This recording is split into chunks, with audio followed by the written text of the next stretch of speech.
तो स्कंद पुराण में अगर मकर संक्रांति के क्रम को यदि पढ़ोगे तो मालूम पड़ेगा कि पूरे वर्ष में एक दिन ऐसा था जिस दिन भगवान शिव और नारायण ये दोनों, इसलिए आज भी हिंदू धर्म में गुड़ के लड्डू तिल्ली के साथ मिलाते हैं। क्यों? उसका कारण कि शंकर और नारायण ये दोनों एक ही दिन एक ही पल गंगा का स्नान करने के लिए जाते हैं। एक ही माता लक्ष्मी भगवान नारायण और भगवान शिव को स्नान के लिए गुप्त रूप से झांकती है। तो भगवान विष्णु ने तिरछी दृष्टि में माता लक्ष्मी को देखा, तो माता लक्ष्मी को देखकर भगवान विष्णु शिव जी को देखे तो शंकर भगवान ने कहा, नारायण हमने देख लिया महारानी लक्ष्मी झांक रही है, हमने वर दे दिया कि लक्ष्मी का एक नाम गुप्त लक्ष्मी रहेगा। और आज मकर संक्रांति के दिन नारायण और शिव का दर्शन इस लक्ष्मी ने करा है। पर जो गुप्त लक्ष्मी का दान दे देगा उसके घर में कभी कोई बड़ी बीमारी प्रवेश नहीं करेगी। कैंसर जैसा रोग, किडनी और लीवर का रोग नहीं हो सकता। आज भी नियम है कि मकर संक्रांति के दिन एक लड्डू बनाया जाता है गुड़ और तिल्ली का, उसमें 1 का सिक्का 2 का सिक्का या कोई लक्ष्मी उसमें फंसा दी जाती है और लड्डू को पैक कर कर किसी मंदिर में दान दे दिया जाता है। उसको कहते हैं गुप्त लक्ष्मी, जिससे घर में कोई बड़ी बीमारी प्रवेश न हो। वो केवल मकर संक्रांति को ही होता है। कौन से पुराण में लिखा है कि 14 चीज देना चाहिए? 14 चीजें दान देना है। किस पुराण में लिखा है? कोई तुमसे पूछ सकता है तो महाराज आप कह सकते हो अग्नि पुराण में वर्णन आता है। देवऋषि नारद भगवान विष्णु के पास जाकर पूछते हैं, नारायण कृपा करिए।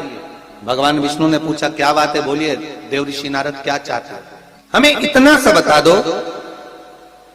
शिव जी के यहां जाते हैं तो पहले उनके द्वारपाल से पूछना पड़ता है अंदर जाने के लिए। ब्रह्मा जी के यहां जाते हैं तो ब्रह्मा जी के द्वारपाल से पूछना पड़ता है। इंद्र के यहां जाते हैं तो इंद्र के द्वारपाल से पूछना पड़ता है। हम जितनी भी जगह जाते हैं तो कोई ना कोई द्वारपाल से हमें पूछना पड़ता है अंदर जाने के। भगवान देवऋषि नारद कह रहे हैं नारायण से कुछ ऐसी कृपा कर दो कि हमें किसी से आज्ञा लेना ही नहीं पड़े। भगवान विष्णु तो उनकी बात को बस थोड़ा सा सुने और अंदर चले गए। नारद जी को लगा हमारा तो कोई जवाब ही नहीं दिया। नारद जी वहीं पर टिक गए, खड़े रहे, नाम जाप करते रहे। विष्णु वापिस आए और देवऋषि नारद से कहा एक काम करो, जब सूर्य मकर में प्रवेश करते हुए उत्तरायण की ओर जावे, उस घड़ी उस पल में देवऋषि नारद तुम 14 बार भगवान के नाम का, शिव नाम का दान दे दीजिए। भगवान नारायण के नाम का, राम नाम का, कृष्ण नाम का दान दे दीजिए। अब देखो यहां पर यह नहीं लिखा कि प्लास्टिक का डब्बा दो। समझ लेना जी हो अच्छे से कि लोगों ने दान को कितना भ्रष्ट कर दिया वो बताया जा रहा है। अग्नि पुराण में यह नहीं लिखा कि तुम प्लास्टिक की चाय की चन्नी दो 14,